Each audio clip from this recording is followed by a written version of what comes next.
Welcome back to Quick Take Stock. I'm Tim Stenevec. I'm Katie Greifeld. Well, let's take a look at where AMC is trading right now. Approaching, well, once again, all-time highs, higher by more than 25% just in the last 2 days, and today alone, higher by more than 8.7%.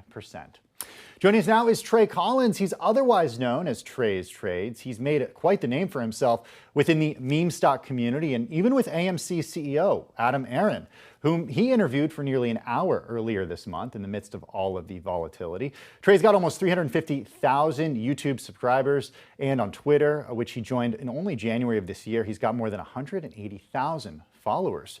Hey, Trey, great to have you on the show. Really appreciate you taking the time. As I mentioned, AMC nearing an all-time high. What is your bull case for AMC? Hey, well, first off, I'd like to thank you guys for having me on. It's an absolute honor to be able to speak on the bull case for AMC. So as we all know, what's happening right now in the stock market, specifically with AMC stock, is nothing to do with fundamentals. It has to do with the systemic issue that's been exposed by essentially the retail investor, the apes, as we call them.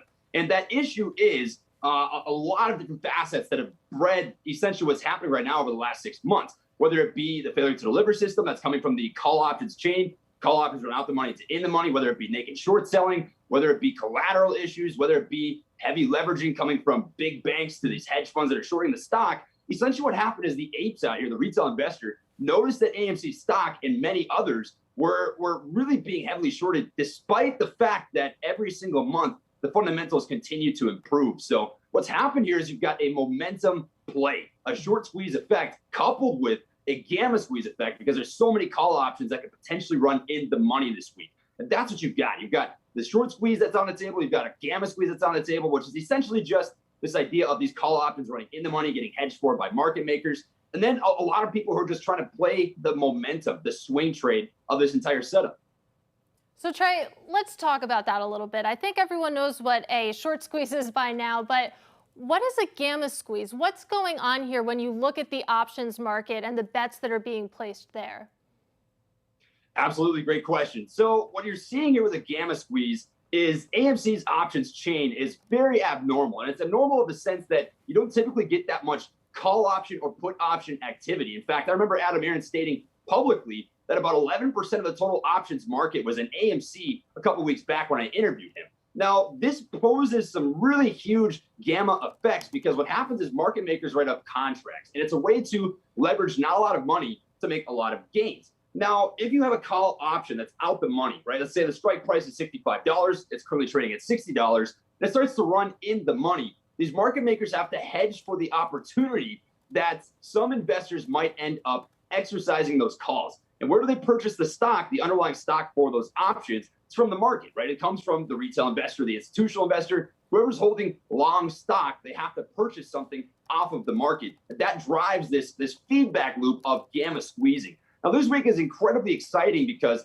there's a huge amount of call options that could potentially run in the money and cause that exact same gamma squeeze effect from the hedging that takes place by these market makers. I'm honestly really excited and not surprised in the least bit to see the way that it's been performing this week. Well, I can tell that you're excited. Trey, I'm curious about Adam Aron, because you mentioned him, and I think a lot of people heard about you for the first time. This is the CEO of AMC. When you interviewed him for close to an hour on your YouTube channel, there's some images of it right now. Why do you think a CEO like Adam Aron, who's been the CEO of several publicly traded companies over the last 30 years, is so open to talking to you?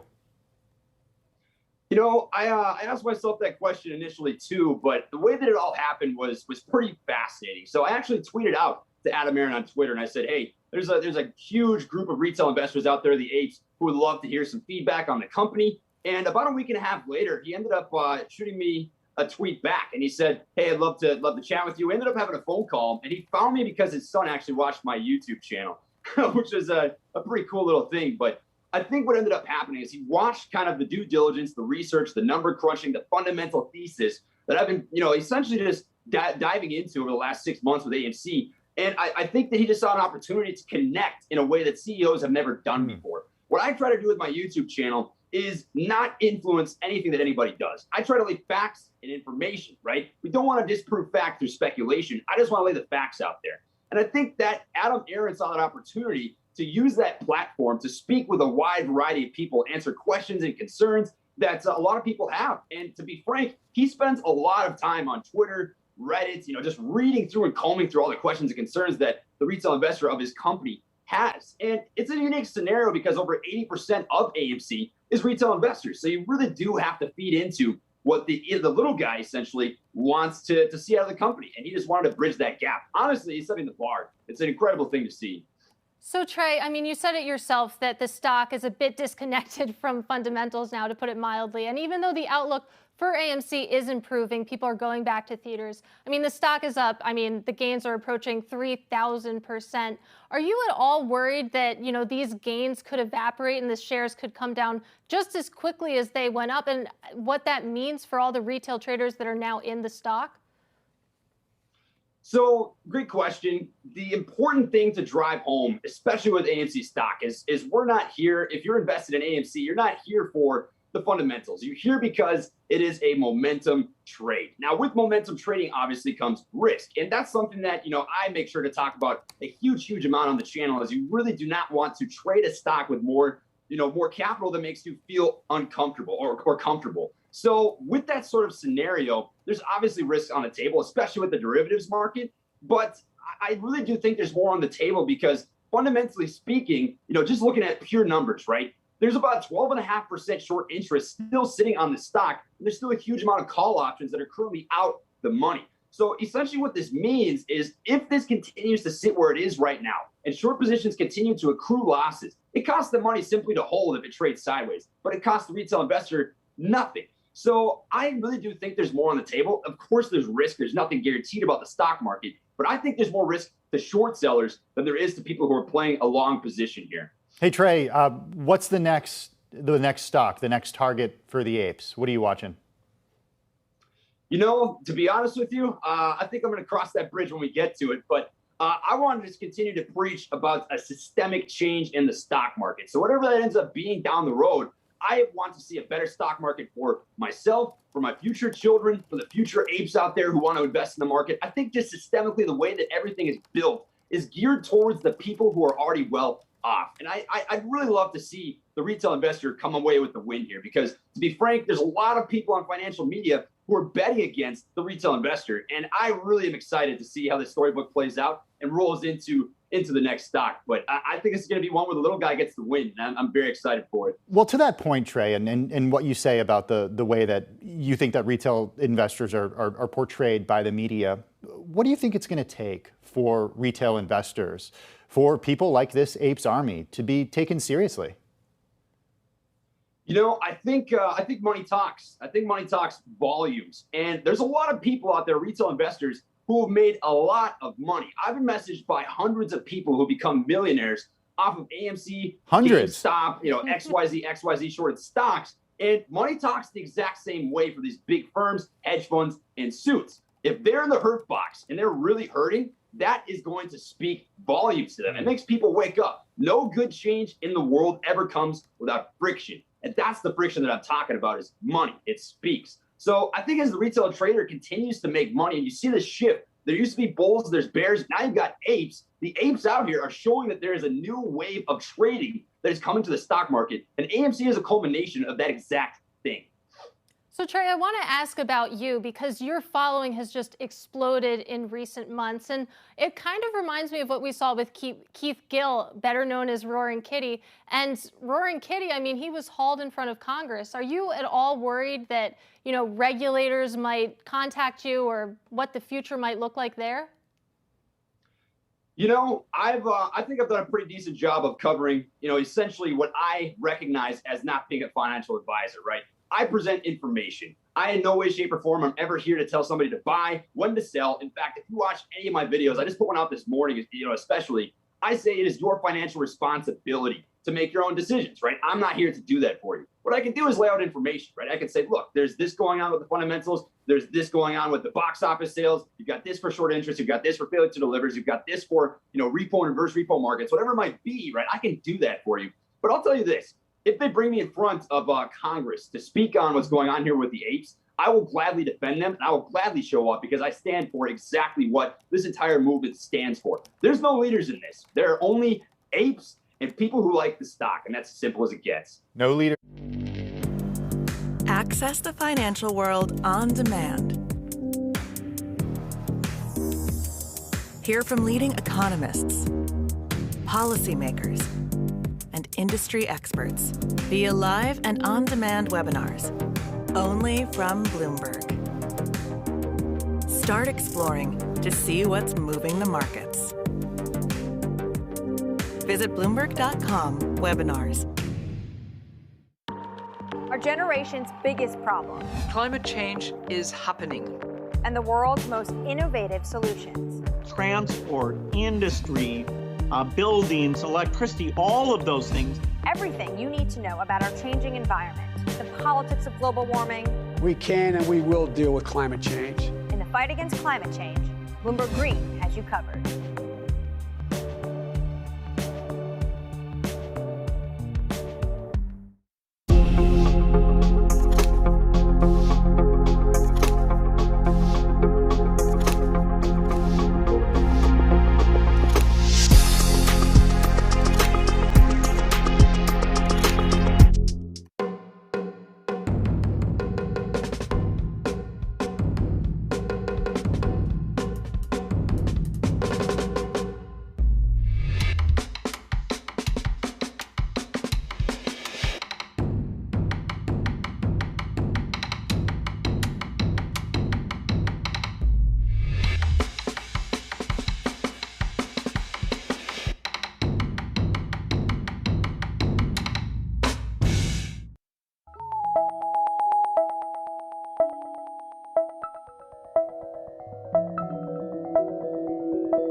Welcome back to Quick Take Stock. I'm Tim Stenevec. And I'm Katie Greifeld. We're here with Trey Collins, aka Treys. He's still with us. And we wanted to ask him some questions you submitted to our Twitter account. But before we get going, Trey, I want to ask you about you because you're a 23-year-old active duty officer. You also have almost 350,000 YouTube followers. I mean, how did you even get started with the YouTube channel and building this amazing following? You know, it's a pretty funny story. My life dream was actually to qualify for Olympic trials in the marathon. And I ended up finding out that I've got a pretty bad heart condition. And that really threw everything kind of for a loop here. Just give me one sec. Let me get this out of the way. We can still hear you, Trey. Don't worry. We lost your shot. Okay, We're going to try to get it back. We can still hear you. What ended up happening is I had some issues pop up with my heart. And I had to, essentially sideline my goal of qualifying for Olympic trials. And I wanted to dive into something else. I'm not the kind of guy that can just sit still and not do anything. So what I ended up doing was just diving into stocks. I was watching my friend, his dad was actually investing, and my brother-in-law, Patrick, he was an optometrist and was really interested in real estate. So I just kind of picked some brains, figured some stuff out, sat down for about, a month and a half, and just for 2 or 3 hours a day, I would read. I would study how to do technical analysis. I would study the fundamentals of companies. And I just took a stab at making some money, and I did okay, and just decided to do a YouTube channel to track the progress. And December 16, 2020, I began the journey, and here we are now. It was just a pretty freak thing. I think there's 4 things that contribute to success for anybody, and 2 of them you can't control, 2 you can. One of them is luck, timing, right? You can't control luck and timing. I got lucky. There was some great timing, but then grit and skill. You can control those things, and I worked hard, and I continue to perfect my craft, and that's the most that I can do as an individual person. Well, Trey, we are so thrilled that that journey led you here because we have a great first question from @Shane and then a bunch of numbers. And he wants to know what you think about the media painting you out to be a leader of this movement. That's a great question. I would gladly say that the exact same thing that we said before I went on commercial break here. There are no leaders. There's only apes and people who like the stock. I am simply here to pass along a singular opinion. I like the stock. I'm very bullish on it. I was bullish on it back in January when this was trading at, $5. In fact, I think I was one of the first, if not the first guy, to be talking about AMC stock before everything went crazy. There were some really hard months over, I would say February and March, where this thing was trading sideways between $5 and $10. And I, stood firm because I believed in the fundamentals of the company. But there was a lot of people who thought the exact same thing, right? So it's not just me, being a leader. That's not it in the least bit. I'm a guy that gets to have a platform, which is awesome, but I'm just a guy, right? It's just my opinion. It's what I think the stock is going to do. I'm bullish on it. I think it's going to go up. That's as simple as it is. There's a lot of people that have the same opinion. And that's all there is to it. There's just apes. Hey, Trey, we have a question from actually one of our colleagues in the newsroom, Brian Chapeta, also known as Bloomberg opinion columnist. He asks if you're considering sharpening your investing knowledge by studying for and taking the CFA exam. You talked about spending hours a day brushing up on technical analysis. What about when it comes to CFA? Yeah, I'm definitely interested in doing that. So as it sits right now, I do work that full-time job, as we've kind of discussed here, between 8 and 5. I'm actually on this interview during my lunch break.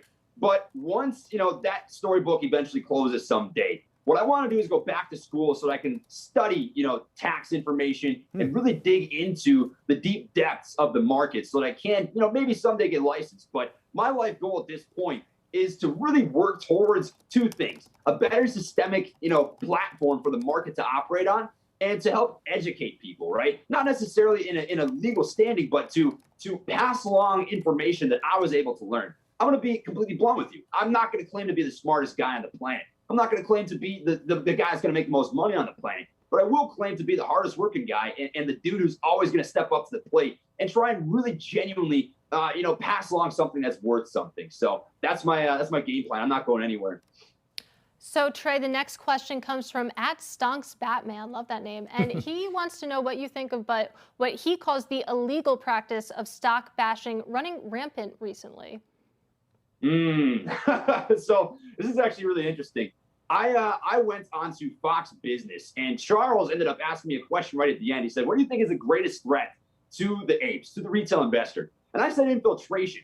Now, there's really interesting stuff going on with the SEC and Gary Gensler talking about, kind of monitoring social media. And I think some people interpreted it as, watching to see what the retail investors are doing. But I don't think that's it. I think what this truly is infiltration. Big institutions, big firms, the suits that pay people to infiltrate the community. I can speak on it. I've seen it. I've seen those people on my YouTube, comments on Twitter, on Reddit. They're all over the place. Sometimes using the same name in multiple spots, using pictures of people that, this is what's really crazy, is using pictures of people who may not even be alive anymore. That is disgusting.